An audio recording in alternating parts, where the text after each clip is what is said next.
So welcome back to my channel. This is Gamer Dom and time for another Rambles of a Fool. So first of all, welcome to, got an awful lot of new subscribers just came on board. I'm not sure how many of them are watching this, but welcome. Thanks for joining, thanks for subscribing, much appreciated. I think a lot of it's Indiana's fault. Hoodwinking a whole load of Havoc US players to to join the channel, and I'm grateful for that, and thank you very much for everyone who has. Be careful, you know, the wildlife is largely okay around here, but there's a few exceptions of one or two dangerous individuals you just got to watch out for. I'm thinking about private parts and Black Sun particularly, because, you know, anyway, I'm joking. Everyone's friendly. Hopefully you'll enjoy the banter that goes on through the chats, and if I ever get my broadband working properly and I can actually start live streaming again, you're welcome to join that, obviously, and engage a bit more real time. Anyway, enough flannel. What's coming up? Well, we got a really good insight into some of the plans for the future for World of Tanks. Really exciting stuff. Talk about new tech trees, new modes, all sorts of new stuff that they are looking at, working on, some of which is more advanced than others, some of which we've heard before, some of which we've never heard before, so stick around, we'll talk about that. Also some more updates on the Italians. They do seem to be the hot favourite for the next tech tree to come into the PC version of the game, beating the Poles. I think the Poles were expected, but it looks like the ITIs are going to have it. Also some more talk about missions, the Valentine mission, trade-in, look at what's coming, blah blah. So anyway, hopefully good fun, and as ever, look forward to the comments in the comment section down below. So let's get going. So this is really interesting. This is a site I don't often feature. This is mmowd.net. I think it's an Italian blog. Looks at World of Tanks, World of Warships, all the other free-to-play games, and they picked up on a Russian source talking about some of the tanks and some of the lines that are being worked on at the moment, and it's really fascinating reading. Now, obviously don't know the entire validity of this, but it's interesting nonetheless. So Polish Tree, they are saying that several versions of the branches are ready, which will be published in the near future. They're going basically various tanks and what have you, so they've got it all ready to be released. It's all ready to go with the new crew members, emblems, etc. Likewise, the Italian tanks are also ready to go, and the developers will be announcing the first Italian premium tier 8 very shortly. So yeah, we knew about that. 3 Swiss branches are in development. Now that's an eye-opener. Light tanks, medium tanks, heavy tanks, TDs and artillery. Now it's more than 3, so I don't know what... Oh, I see, so it's probably light tanks, medium tanks and heavy tanks. No, it doesn't make sense. Anyway, I don't know. Oh, unless that's one line, so light, medium and heavy is one line, and then TDs and artillery is the second and third. Could be that. Swiss tanks, wow. Pixie, you have to tell me whether there's lots of Swiss tanks to be used. Israeli branch.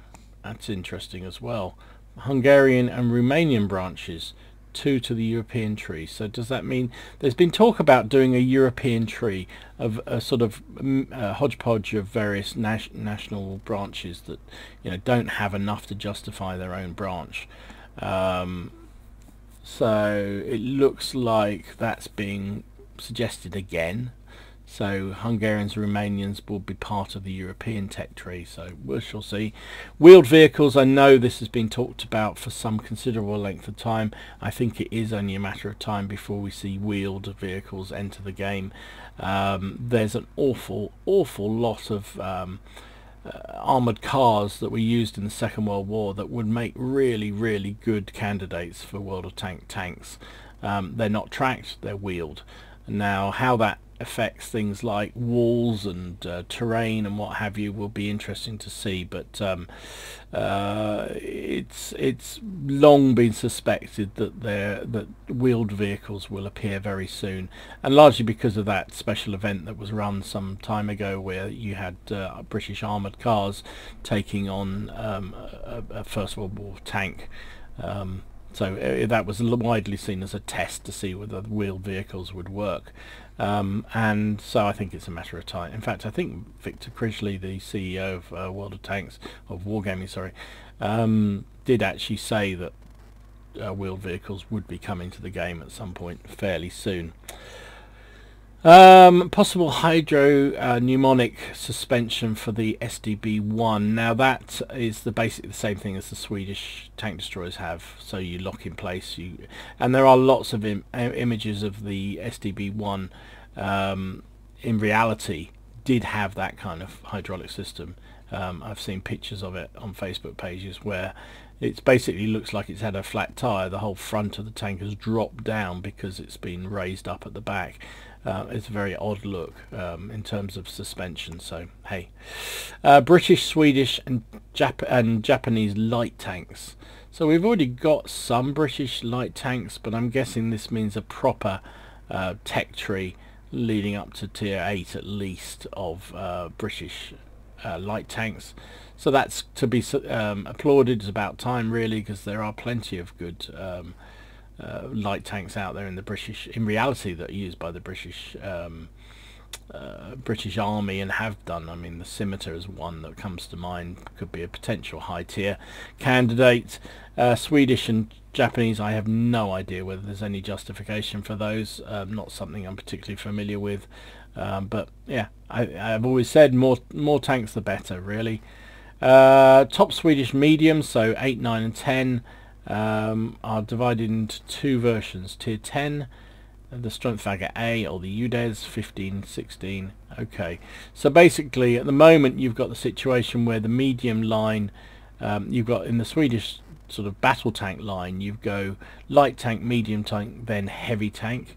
So the suggestion is that now be a subdivision that heads up from is it tier 7, I think is the last tier, is the last medium tank, and you'd get proper Swedish medium tanks to continue the line, and you know, rather than having to keep swapping from heavy to from medium to heavy, which is a bit tedious.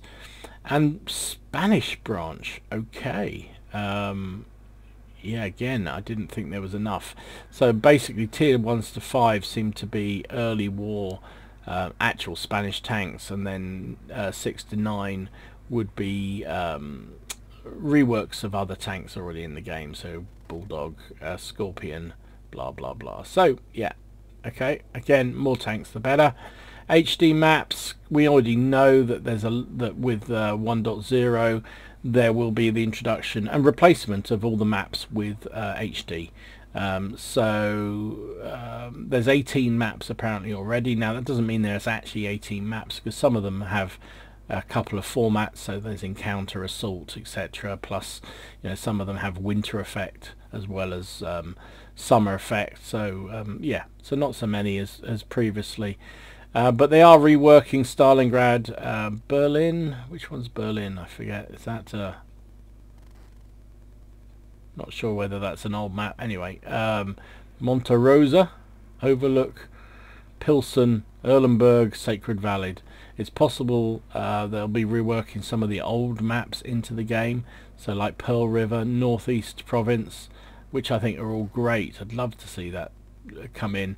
Provence, I've already featured this on this channel before now. Provence, they've been looking at reworking to make it more playable, particularly for lower tier tanks. And Provence, for those of us who played this game for a couple of years, that was always the first kind of map you got, and they removed it because it just really became a camp fest.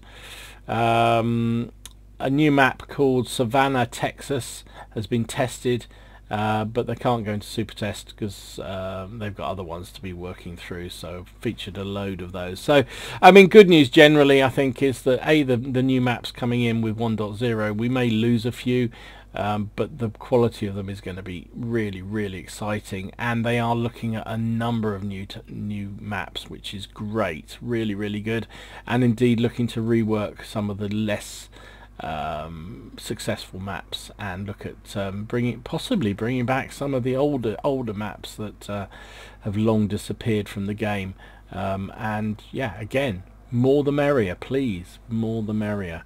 Interesting also, they are looking at a PvE mode, so the team has to survive against waves of bots. Well, some would argue that happens every week in World of Tanks, but anyway, it's yeah, it's a thing that Armored Warfare has and is very popular, and I think it's inevitable that Wargaming will look at bringing in some PvE mode for World of Tanks. They have it in World of Warships, so it's only a matter of time, I guess, but it does look like it's been a little bit more complex to implement into the game than maybe they first thought. They're looking to rework historic battles. Now, again, history for those who haven't been in the game that long. Historical battles was a mode that they brought in, which I thought was, most people thought was a really good idea. Basically, you had limited vehicles and limited versions of vehicles to fight battles that were sort of more historic. So if you went out in a, I don't know, I was trying to think of one, Tiger 1. Tiger 1, the gun that we have at top tier, the top tier gun on the Tiger 1 is not the one that was standard in the game. In fact, the one that is on the 131 and the heavy tank number 6 down at tier 6 is actually the gun that the Tiger 1 had in most of the war. So if you were playing historic battles, you had to play, it would basically force you to take the historic version of the tank. It also tried to match things up, so teams, you know, if you were going Russian against German, which I think was the only mode if I remember rightly, you know, if the Russian team would have lots of T-34s and maybe some BTs and those sort of things. The German team would have largely Panzer IVs, a couple of Tigers, and maybe a Panther, and it was kind of a good idea, but I think the problem was not many people played it, and the time it took to get a game just got sillier and sillier, and people just wanted to play certain tanks. They didn't want to have to play, you know, if you went in, you were playing German, you wanted to play the Tiger, you didn't want to play the Panzer III-4 or something. So you know, kind of that was a challenge, and it kind of affected how it worked.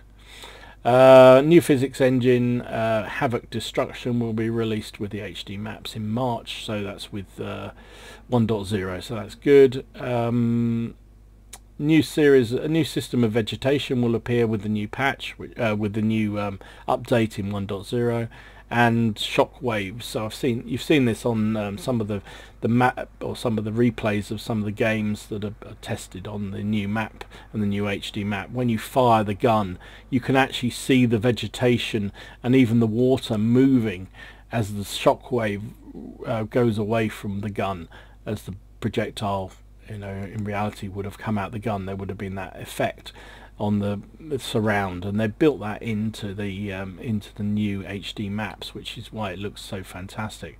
And they're looking at different weather conditions, so again, I think that could be interesting. Tactically and in terms of gameplay, could be very interesting.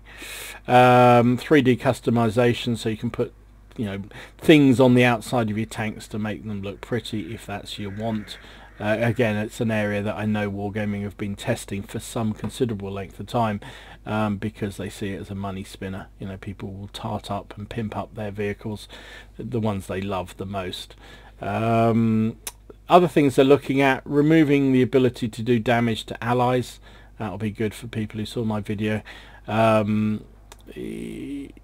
This was something that in the Halloween mode, where you were going up against the Frankenstein thing, you couldn't shoot your teammates. It was, I think you could accidentally, but you couldn't intentionally target your friendly team and shoot them.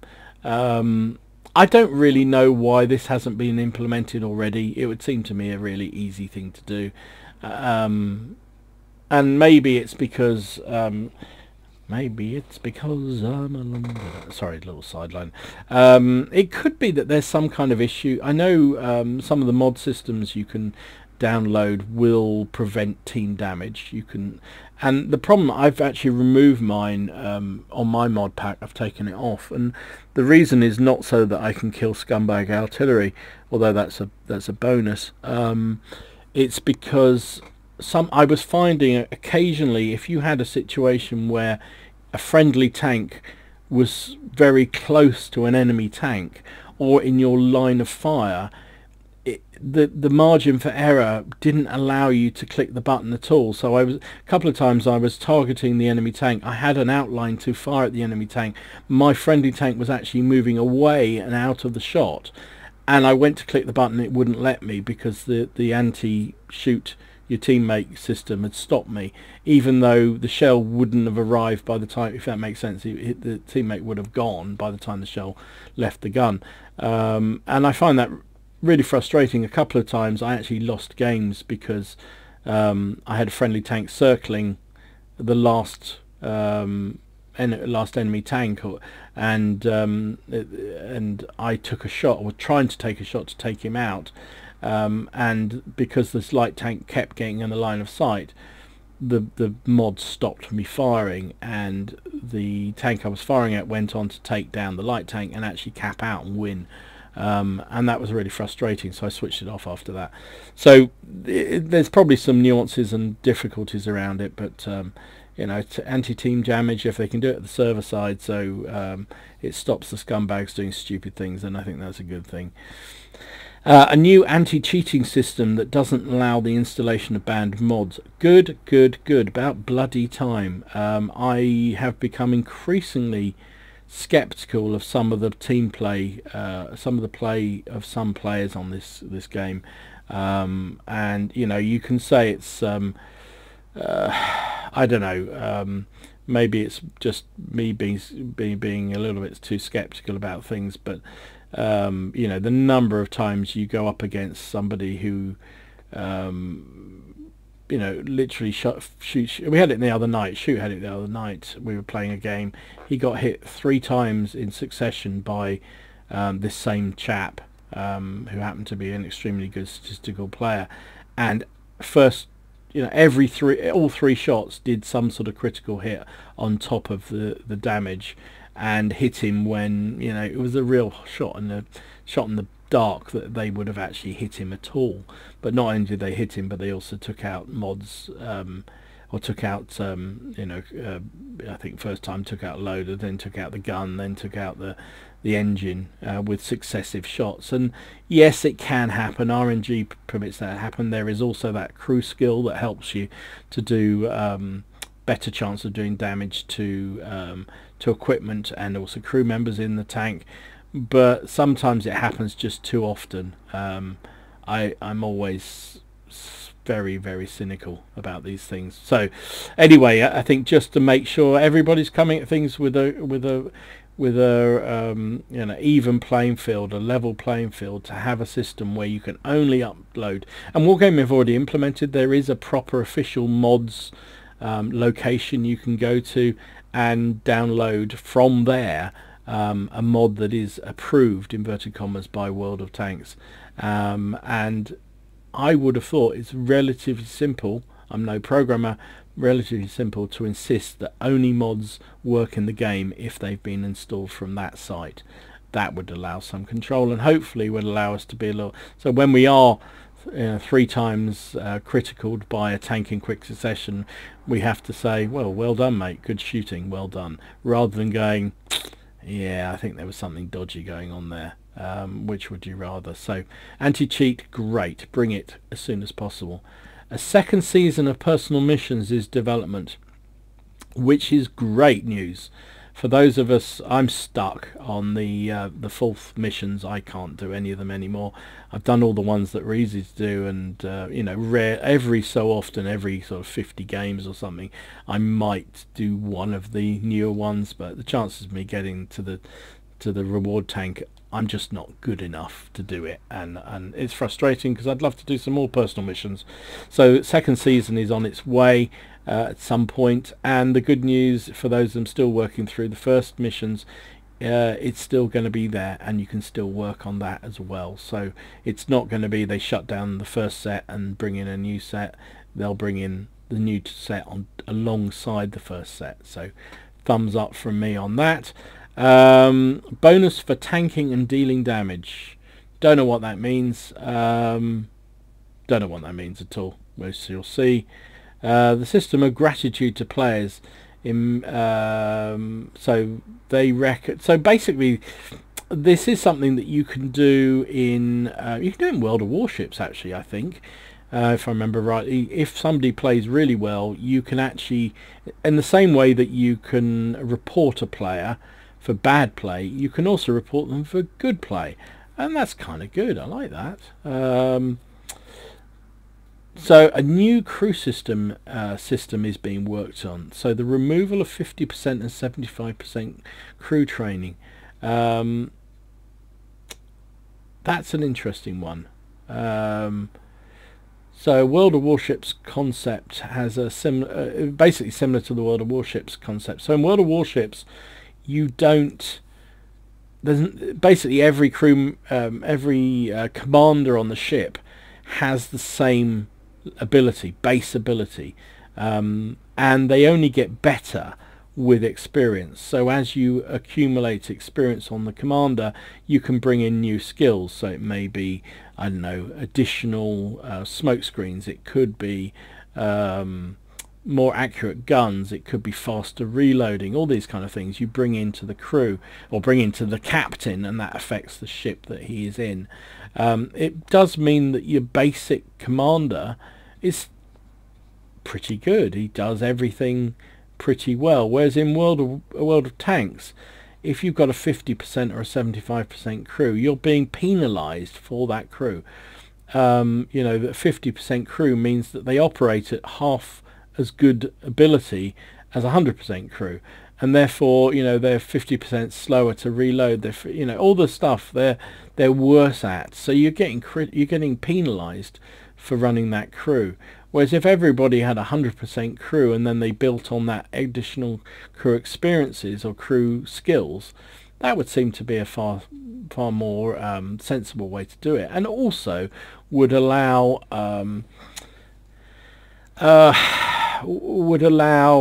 newer players, I think, to get on in the game. There is no doubt, and this is what I say to anybody new who I talk to, is focus on your crew skills.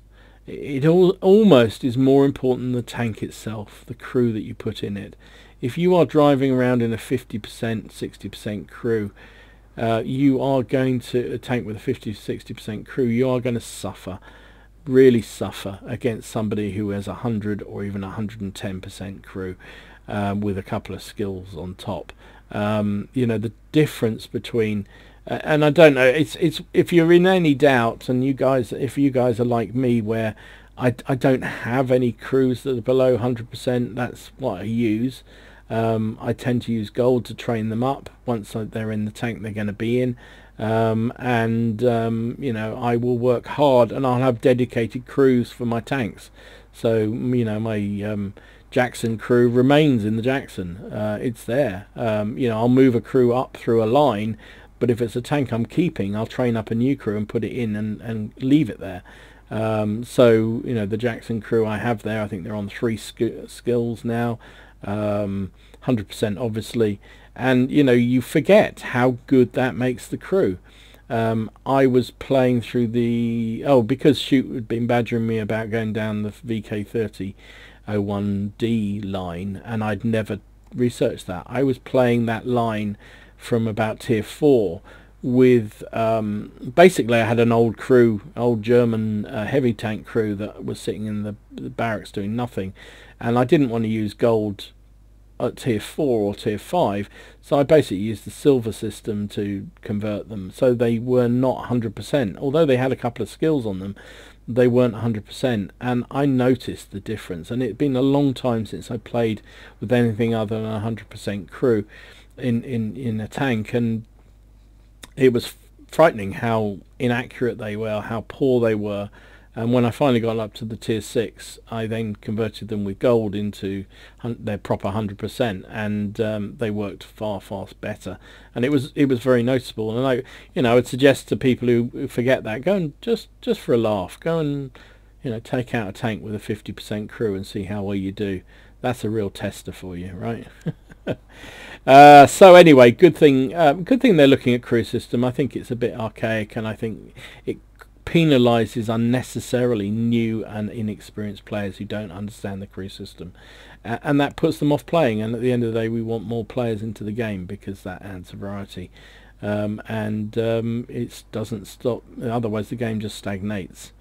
Another thing, avoid the direct sale of premium tanks with side customization, so premium camouflage, exactly, etc. So I don't know what that means particularly again, but it's always fascinating to me to see these sort of insight into what they're looking at and what they're working on. I think particularly those tech trees are very interesting. Three Swiss tech trees, Israeli branch and a European branch, wheeled vehicles, British, Swedish, Japanese light tanks, new Swedish mediums, Spanish tanks.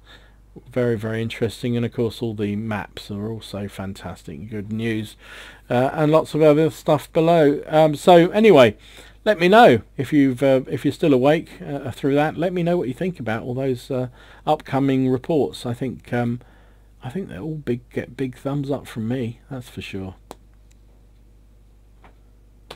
So I'm not going to create an ad for Wargaming. They make enough money already, but just to follow up on the thing about the ELC Even 90 only being available to people with premium accounts initially in the shop. This is the tier 8 French light midget tank. It's now apparently in the shop, so you can buy it if you so wish. Anybody can buy it. Bundles, this is the Armoured Patrol.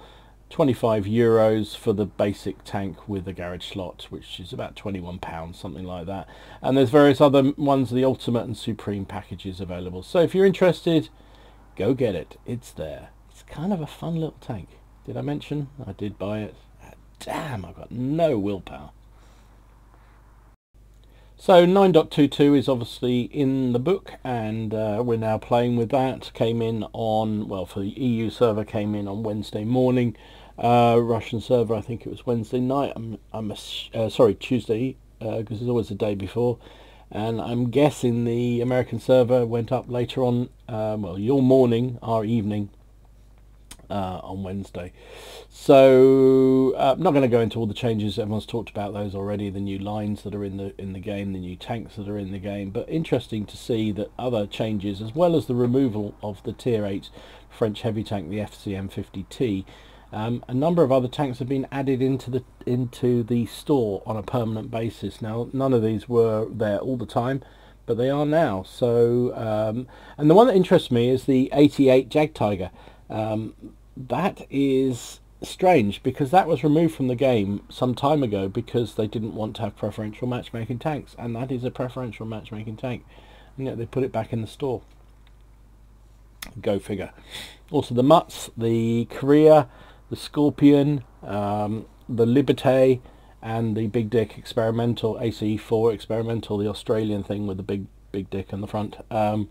That's all permanently added to, well, currently added to the store in this current patch. So yeah, if you're interested in any of those, you don't have to wait for it to come into a special or a supposed sale. It's there all the time. Now, whether it's added as a tech tree, I don't honestly know yet. Maybe somebody can tell me in the comments when I'm recording this. I haven't actually loaded up the new version of the game, so don't know whether it's there in credits as for a gold purchase. I suspect not, but because Wargame really wants your credit card details, they don't want you to use gold that you might have earned some other way in the game. So anyway, it's there if you want them. Sta ferito! Possiamo comunicare solo ai veicoli più vicini. Abbiamo perso un cingolo. Siamo Cool. fermi. Don't Hanno Italian ferito il women sound cannoniere. angry Sarà all the dura time? colpire qualcosa. No, Si no, è no, acceso no, come no, un no. falò. Abbiamo Oh fatto my il God. possibile per This is sistemare il the motore. Cannone Italian inceppato. voices Non possiamo sparare. for the Travolgiamoli. cruise. Cingolo So if you turn it riparato. on the In national marcia. voices, you'll Veicolo have nemico the delight of distrutto. Gli hearing abbiamo dato fuoco. these wonderful voices. Let's Caricare listen to them. rapidamente. Diamoci da Sounds fare. like the same one. Abbiamo colpito uno dei nostri. Colpito! Capocarro ferito! Agganciato! goodness, Le she ottiche sounds sono angry. state distrutte! You La wouldn't want to have an visuale è argument ridotta. with her, would you? Preso! Hanno ferito il You can imagine all the hand non possiamo gestures. contare su di lui! Italians always have a Diamoci lot da of hand fare. gestures, Il don't telemetro they? è stato colpito! Servente colpito! Oh, Cingolo man. a posto! Abbiamo un So there cingolo you go. danneggiato! Obviously, Italians are Vai coming. più forte The del Italians are motore. coming. Abbiamo Not colpito uno long. dei Not nostri. long. Ottiche And distrutte, non abbiamo più visuale. we have Le all the ottiche Italian funzionano nuovamente. crew voices Parato into il the game. cingolo! Cingolo riparato in Cingolo! marcia! Don't Ottica know what that colpita! means. Facciamogli Somebody in the vedere chi chat might do. comanda! Capocarro ferito! There Gli you go. abbiamo fatto Enjoy. il solletico! Il serbatoio è stato colpito! So, following up from last week's rambles, we've got some more details on the Italianos coming into the game. So, just as an aside, I don't know whether anybody saw some of the comments in last week's rambles of a Fool. Somebody I've not seen before commenting seemed to objecting to the fact I was pointing out the Italian tanks had rivets and weren't very good. Funny enough, he's since deleted his comments, and therefore my replies have also gone. But I just, it's one of those weird things that happens. I know it does when you do videos, but somebody seemed, I actually said in my comments in the video how much I enjoyed the slight oddities of the Italian tanks and the fact they weren't very good tanks. And historically, it's a known fact they were not very good tanks. They had very good guns, as this chap tried to point out to me.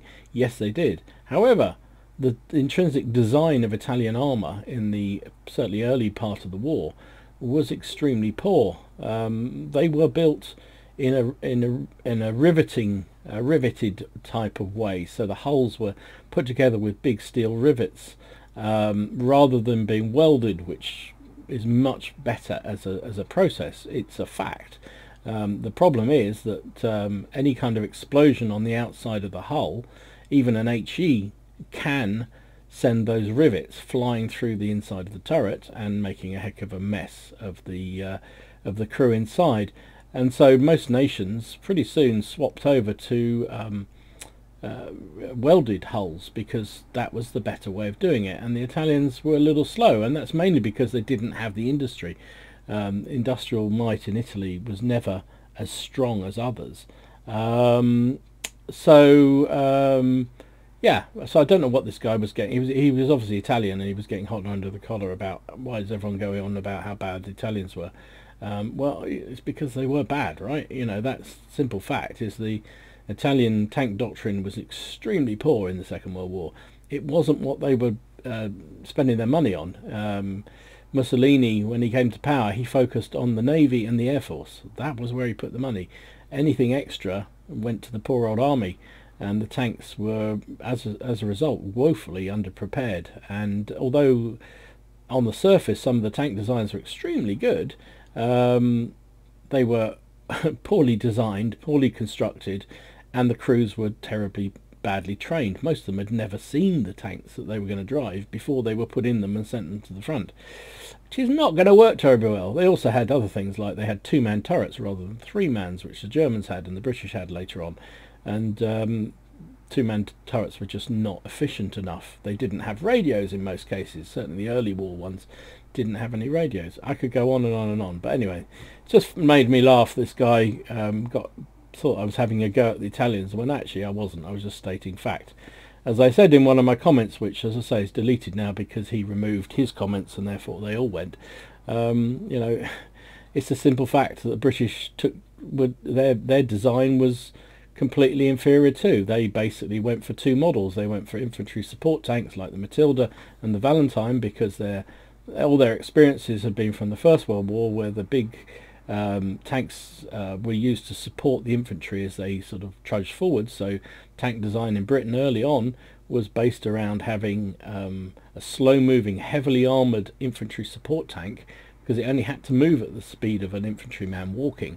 And then they also introduced another range of tanks which were lightweight, fast-moving, what they called cavalry tanks, and the idea was they replaced the cavalry, so the heavy tanks made the breakthrough with the infantry and the artillery, and then the light tanks, the cavalry, the crusaders and so forth, poured through the gaps.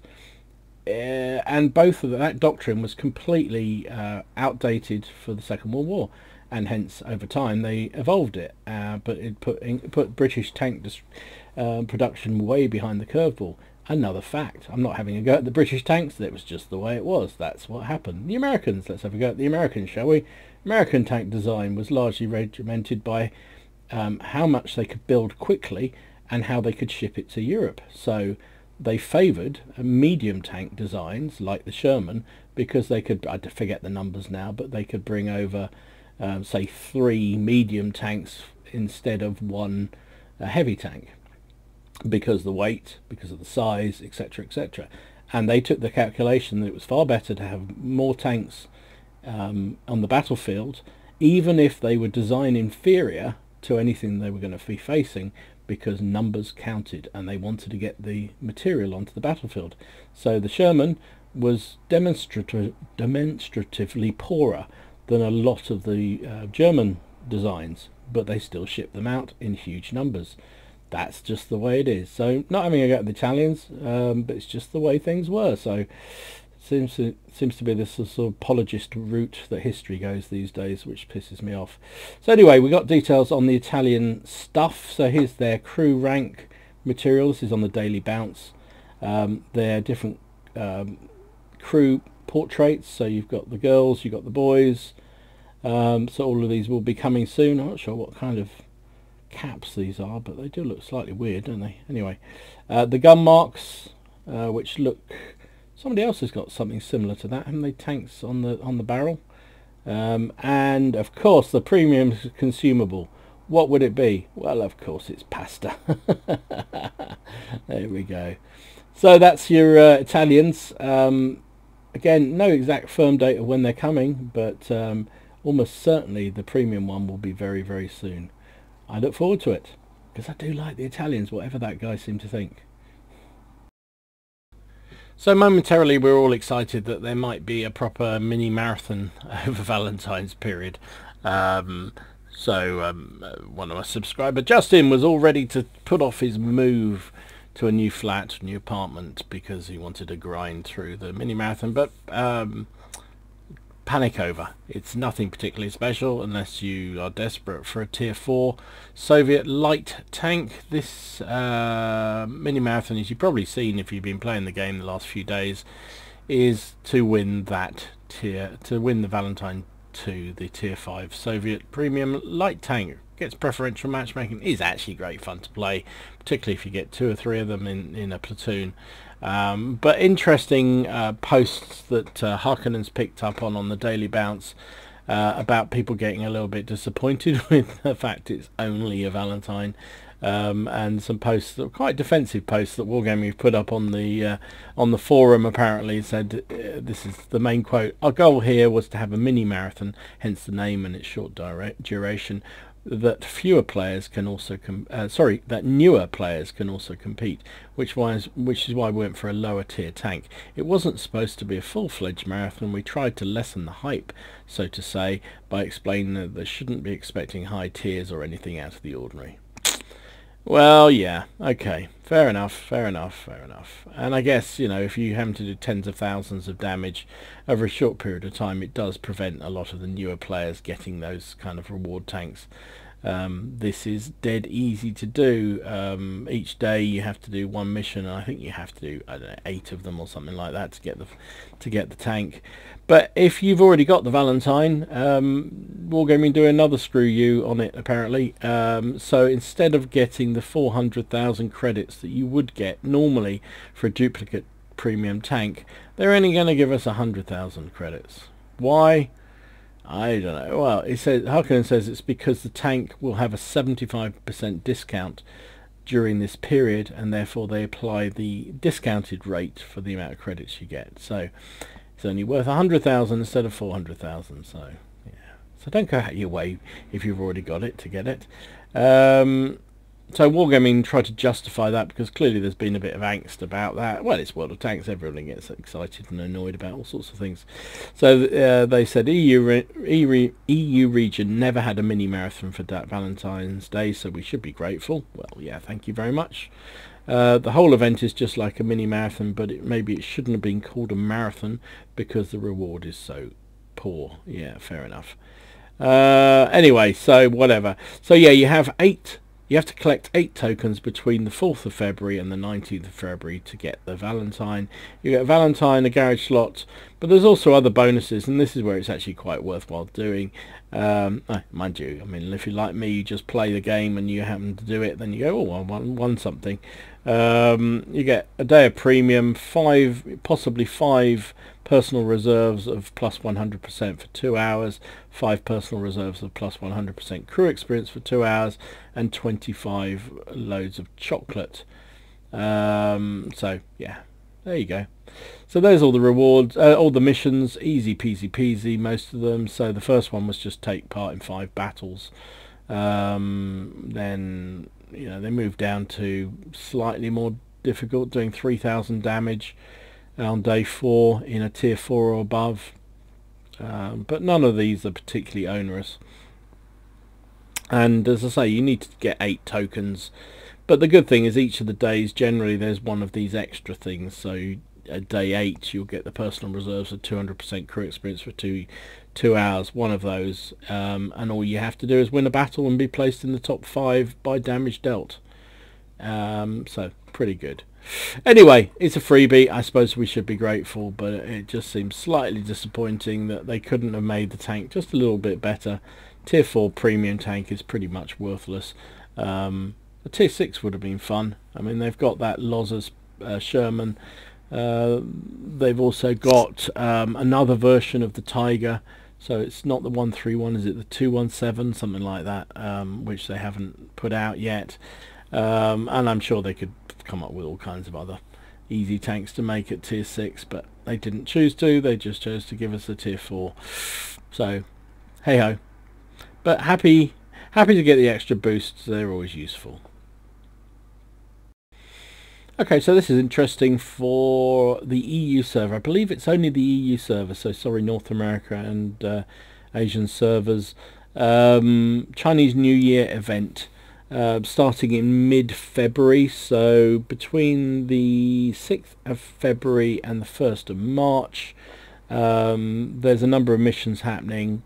If you are driving a Chinese tank, you will and you finish in the top 10 of your team by base XP, you will get ×3 experience for that battle.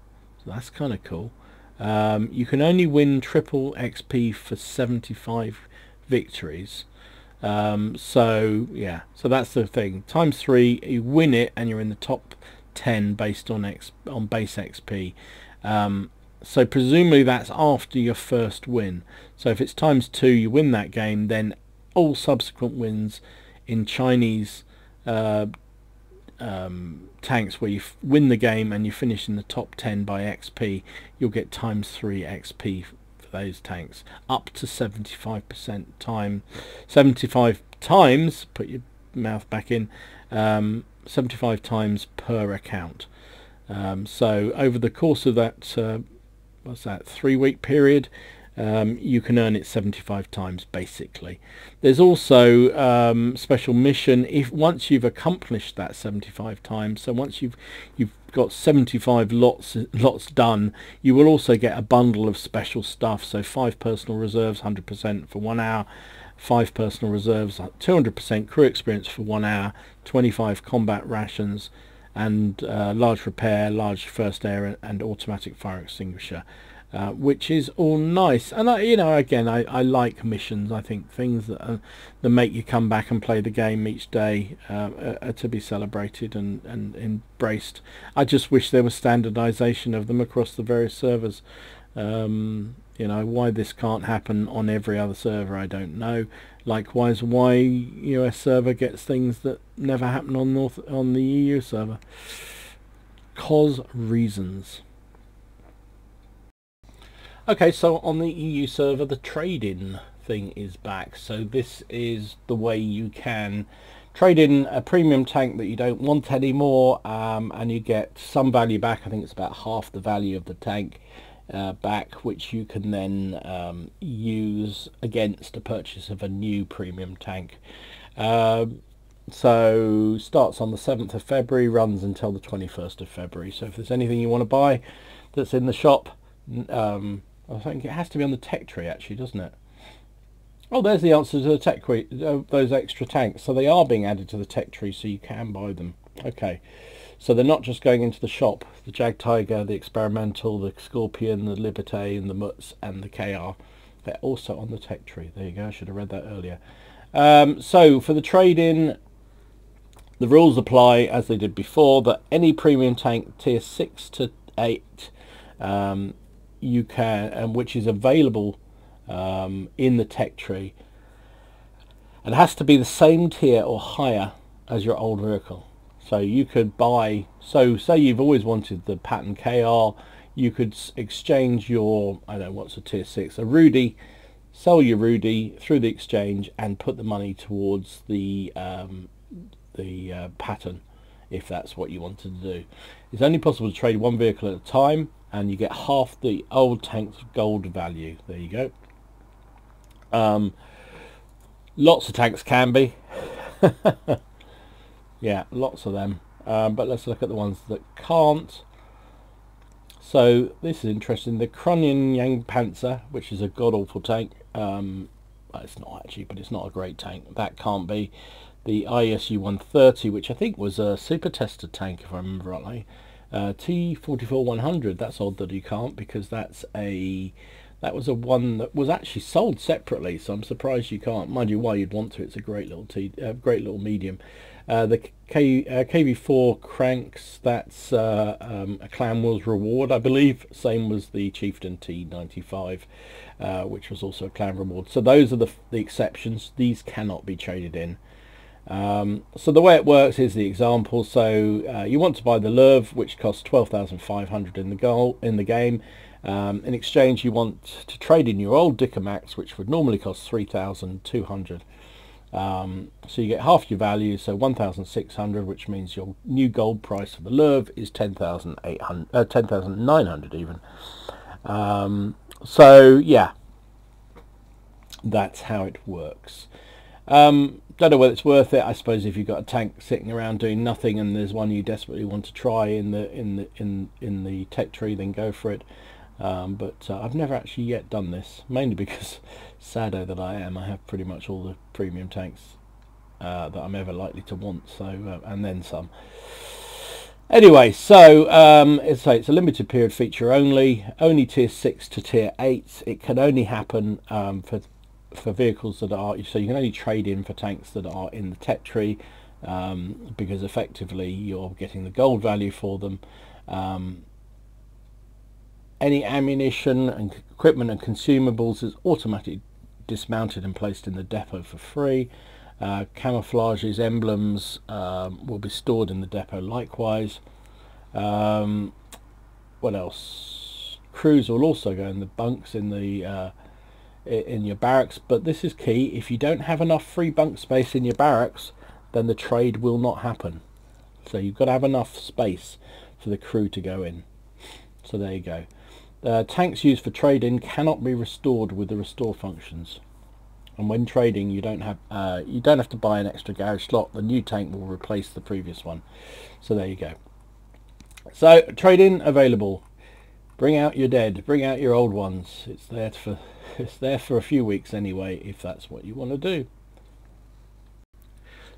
So I hope you found that interesting and useful. If you did, please give it a like and subscribe to the channel if you haven't already done so. In the meantime, enjoy your games, have fun, try not to take it too seriously, and I'll see you again soon. This is Gamer Dom signing out.